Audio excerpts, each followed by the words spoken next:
Hi everyone, my name is Sabine and I am here with another video. Today I'm going to be discussing imposter syndrome. I'm going to start off by sharing 3 definitions that I feel describe imposter syndrome in different ways but are very beneficial to your understanding of what imposter syndrome is. So the very first definition is from verywellmind.com. It's a psychology website, and here's the definition. It says imposter syndrome is an internal experience of believing that you are not as competent as others perceive you to be. Now on the website it does say that this definition is usually narrowly applied to intelligence and achievement, and it has links to perfectionism and the social context.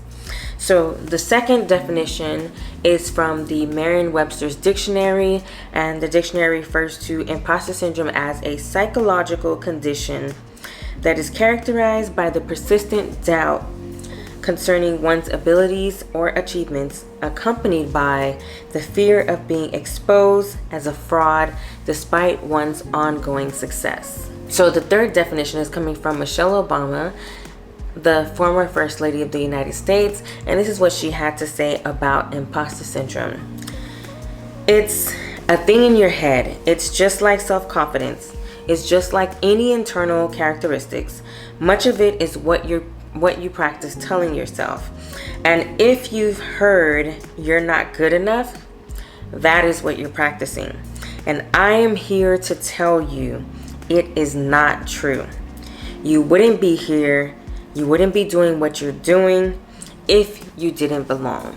Wow, can I just say I love that definition. I love all 3 definitions, and I feel that they all kind of build on each other. So the very first definition was kind of very straightforward, and it said that imposter syndrome is this internal thing. You doubt how much people believe that you're competent and everything. The second one adds on to that and says not only do you doubt your ability and accomplishments, but you also fear that you'll be exposed as a fraud.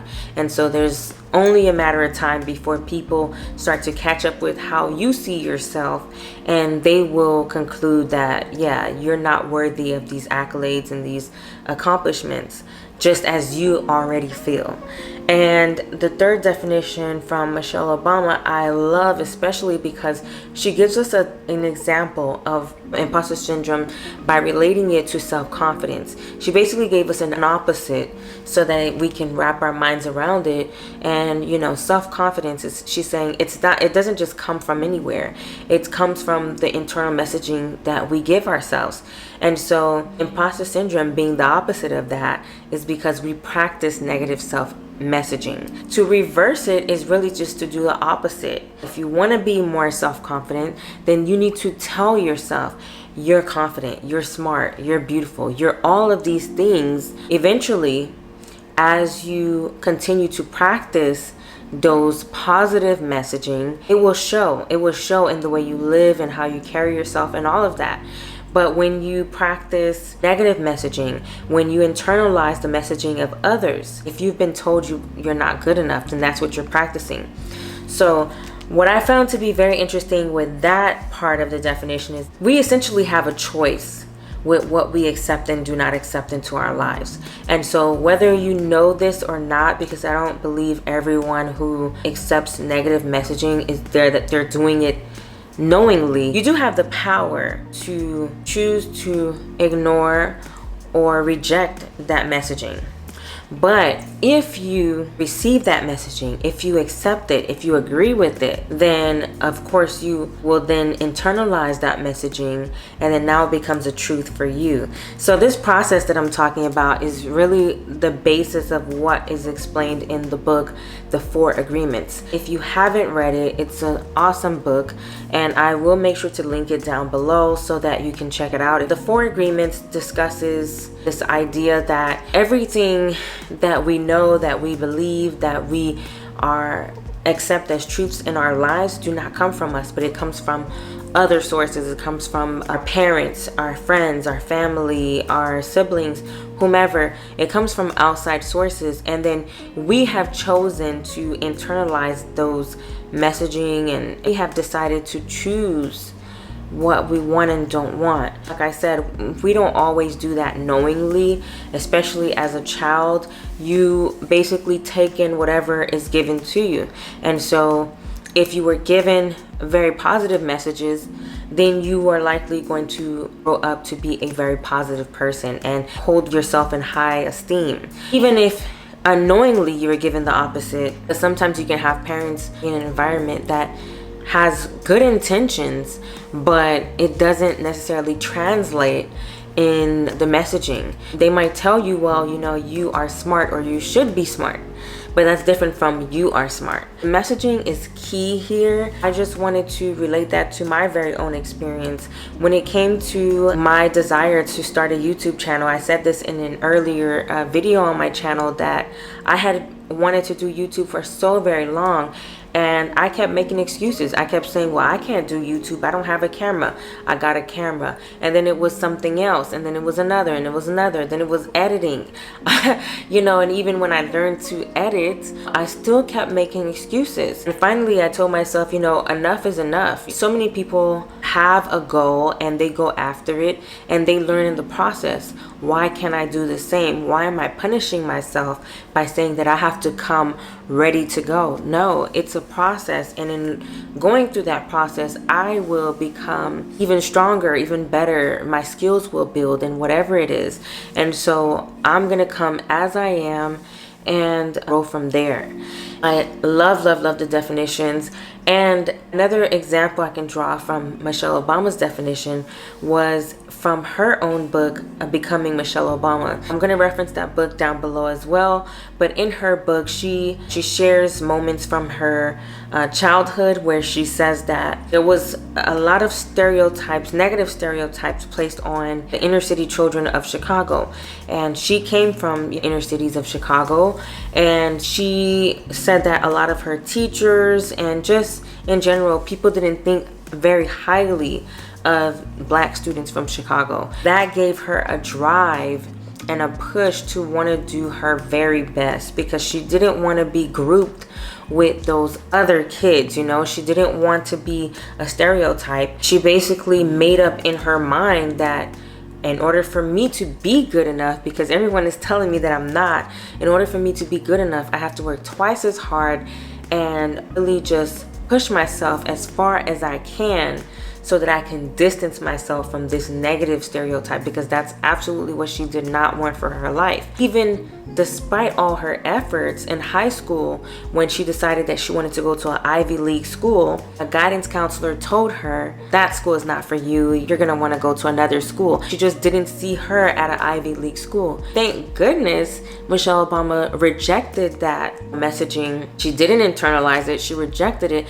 And actually that negative reinforcement helped her, pushed her even harder to go for her dream. When it comes to these definitions, when it comes to my own experiences and yours if you're watching, I think the key is knowing yourself, knowing your personality and what drives you. Because for some people, hearing that negative messaging that, okay, you shouldn't be going to an Ivy League school, that could have crushed their dreams. But maybe what I believe is that Michelle Obama had a stronger, more persistent, positive messages coming from her family, coming from her inner circle that pushed her to want to go further. And she did just that. We have to be kind of self-aware in order to conquer imposter syndrome. These are my 3 tips for conquering imposter syndrome. At least a start on certain things that you can do today to combat those feelings of inadequacy and really just kind of reduce, if not eliminate, imposter syndrome in your life. The very first step I would say is to write down all of your accomplishments. So write down everything that you've achieved within the last year, the last 2, 3, even 4 or 5 years.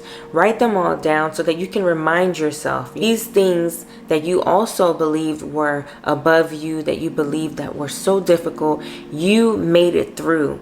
You accomplished these things. You persevered in whatever it was. This is the reason why you know that despite the negative messaging that you've had And despite these feelings of inadequacy, you are so much more than that. This is your proof here, all of your accomplishments. Once you write those down, you can begin to remind yourself that you are so much more. It's really going to invite a mindset of gratitude into your world. And this is where so many things can just elevate for you from there. Aside from the first step, the second one I would say is to affirm yourself daily. You're gonna want to write down everything that you are, which is positive, or every positive thing that you want to be, and tell yourself daily that you are those things as if they've already happened. So you can write them down on a piece of paper. You can recite them to yourself in the morning when you wake up, or both in the morning and at night. Listen to motivational speeches.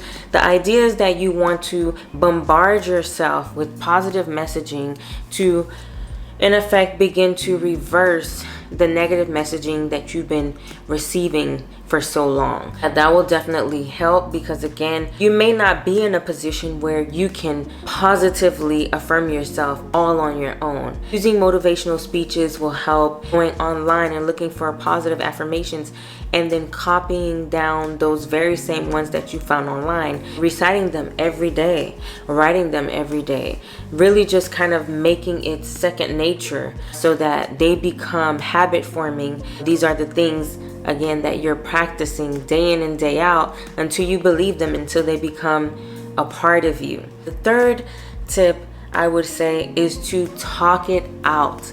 So when you're starting to feel doubt, when you're starting to feel insecure, make sure that you identify someone in your life that you can turn to share those feelings. Because imposter syndrome, as we've seen in all of the definitions, are internal experiences. They fester and they grow because they are kept internally.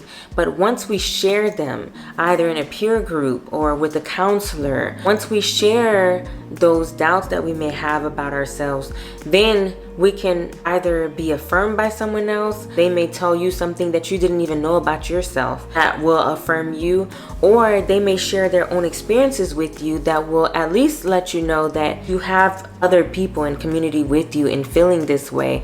And it's probably not as bad as you think, because in your mind you may be thinking that you're the only one feeling this way, when in actuality there's so many people affected by imposter syndrome. People of the likes of Maya Angelou and Albert Einstein have shared their feelings of inadequacy and their fear of being exposed as a fraud. This feeling and phenomenon is not exclusive to just one type of person. So many people have felt it, and yet it is not true. Again, it's an internal message that you practice, and as long as you acknowledge it and realize it's not you that's the fraud, it's the messaging that's the fraud, then you can begin to take control of your life and really start to change it for the better by employing these tips. So I hope this has been a benefit to you. I hope you have received value from this video. Please let me know your thoughts on imposter syndrome, on what I've shared, on maybe how imposter syndrome has manifested in your life. Tell me if you know of any other hacks or tips that you think will be helpful when it comes to imposter syndrome. I can't wait to see your comments below. If you like this video, make sure that you give it a thumbs up. Let me know what you're thinking in the comments below. Let me know if you also want to see more videos on this topic. Also, make sure to subscribe to my channel and hit the notification bell so that you can be informed every time I upload a video. So thank you so much for all of you guys' attention. Thank you for coming and joining me once again, and have a good one. Bye.